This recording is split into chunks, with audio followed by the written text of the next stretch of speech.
Welcome back to the channel. Today we're about to dive into one of the most quietly impactful novels modern Indian fiction has produced, The 3 Mistakes of My Life by Chetan Bhagat. But instead of a normal summary or review, we're going to do something different.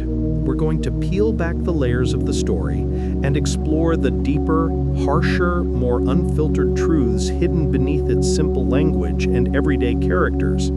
Because behind the cricket matches, the romance, and the chaotic streets of Ahmedabad lies a set of brutal life lessons, the kind that don't announce themselves, the kind that reveal themselves slowly through mistakes, regrets, and consequences. This is not just the story of Govind, Ishaan, and Omi. This is a story about unfairness, idealism, loyalty, heartbreak, and the invisible forces that shape our lives without our permission. So sit back, relax, and let's take a long, deep journey into the real lessons that the 3 Mistakes of My Life teaches us. The lessons that feel like accidental red pill moments, not because the book promotes any ideology, but because reality itself is often harsh enough. Chetan Bhagat's novel begins as a simple tale about 3 friends trying to build a life around cricket, business, and dreams. But almost immediately, the tone shifts. The world of this book is not a neatly constructed playground where hard work guarantees success and good intentions keep bad things away. Instead, it's a reflection of real life, unpredictable, frequently unfair, and shaped as much by external forces as by personal choices. At the center of this world stands Govind Patel, the narrator. He is the embodiment of practicality, logic, and disciplined ambition. Govind is the guy who believes life can be calculated, planned, and controlled. He keeps tallies, makes charts, counts every rupee, and looks for efficiency in everything he touches. But life, as the book repeatedly shows, does not respond to logic. In fact, the more Govind tries to control it, the more it slips out of his hands. The first major truth the novel presents, the one that hits Govind the hardest, is the reality that talent and effort alone do not guarantee success. Govind does everything right. He works relentlessly. He studies markets. He negotiates business opportunities. He invests carefully. And yet in one devastating moment, the earthquake destroys everything he built. The novel doesn't romanticize his struggle or give him a dramatic comeback. Instead, it shows the cold truth. Sometimes your dreams vanish in seconds through no fault of your own. That moment becomes a psychological turning point for Govind. He realizes that discipline and intelligence are not shields against tragedy. They are not protection against randomness, and they certainly aren't a guarantee of reward. This theme continues throughout the book. As riots escalate, as politics interfere with daily life, and as people around him make irrational decisions driven by ego and emotion, Govind repeatedly finds himself punished not for his mistakes, but for the chaos around him. Bhagat uses Govind to expose the uncomfortable reality that society often operates independently of individual effort. You can be smart, hardworking, even morally upright, and still watch your world collapse because of things you didn't cause. Govind's story isn't about failing despite effort. It's about being punished despite effort.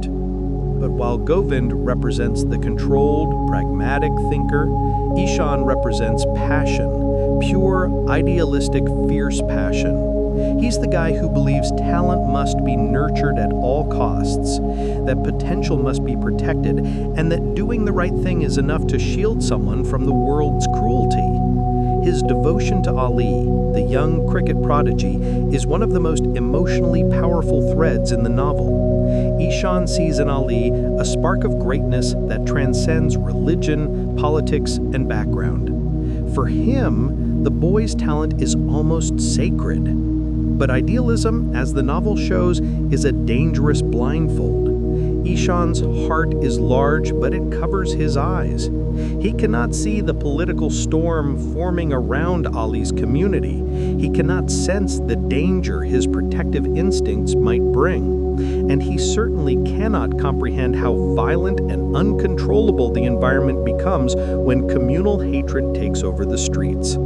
As the riots unfold, Ishaan realizes that passion does not protect innocence.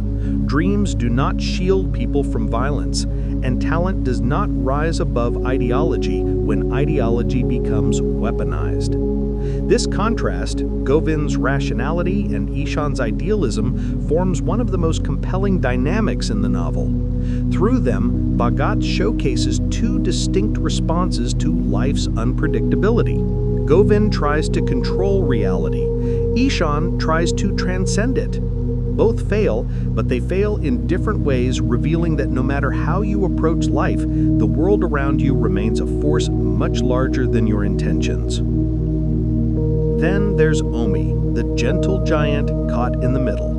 Omi's character may seem simpler on the surface, but his arc exposes one of the most profound truths in the story. That extremism doesn't always begin with ideology. Often it begins with loyalty. Loyalty to family, loyalty to community, loyalty to familiar faces who slowly shift your morals without you noticing. Omi is not a radical. He's not a believer in hate. He's simply a boy raised inside a structure he's told is normal. And so when he begins helping his uncle at the local political office, he does it from a place of obedience and belonging, not from conviction. But this world pulls him in gradually. A speech here, an argument there, a community event, a moment of pressure. Slowly, what begins as passive involvement becomes active identity. Omi's arc is a warning about how easily ordinary people get drawn into destructive situations simply because they never stopped to question the path they're placed on. He becomes a symbol of how political machinery recruits the vulnerable, not through ideology, but through familiarity and comfort. As the riots erupt, Omi's internal conflict becomes painfully clear. He is torn between the loyalty he grew up with and the friendships he cherishes. In the end, that conflict becomes deadly. And through Omi, the novel illustrates one of its most powerful truths. Sometimes the battles we get stuck in were never ours to begin with. Sometimes we inherit conflicts we didn't create. And sometimes the world divides us before we even understand what the division means. But beneath these broader themes about society and politics, the novel explores something far more intimate, the fragile nature of friendship. The bond between Govind, Ishaan, and Omi is strong, but it's also delicate, full of unspoken assumptions and simmering tensions. Bhagat paints male friendship with gritty realism. There is loyalty, but also ego. There is love, but also competition. There is trust, but also moments of resentment and quiet jealousy. The most explosive rupture comes when Ishaan discovers Govind's secret physical relationship with Vidya, his younger sister. And here the novel exposes another uncomfortable human truth. Even the strongest friendships can fracture under the weight of emotional betrayal. Ishaan doesn't react with logic, nor with proportion. He reacts with wounded pride, brotherly protectiveness, and a burst of anger that comes from a place beyond reason. Govind, on the other hand, is torn between guilt and desire, trying to justify his feelings while knowing he crossed a line that could break everything. This part of the story is not just about two people falling in love.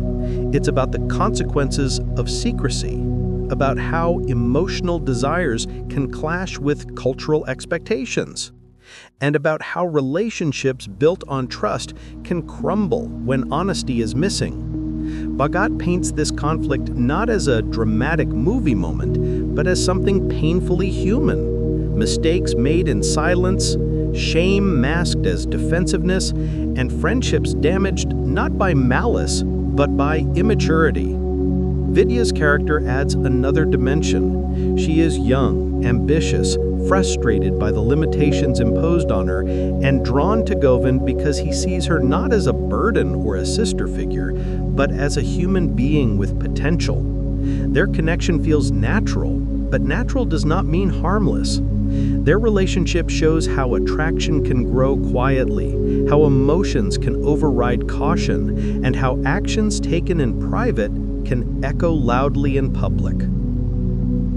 Every storyline in the novel, whether it is Govind's dreams collapsing, Ishaan's idealism clashing with reality, Omi's loyalty leading him into darkness, or Govind and Bidya's romance creating emotional landmines, comes together to create a portrait of life that is raw, imperfect, and painfully real. This is what makes the book so powerful beneath the surface. It doesn't sugarcoat life. It doesn't give characters easy resolutions. Instead, it forces them to confront their mistakes, their assumptions, and their blindness. What makes the 3 mistakes of my life resonate as a deep life lesson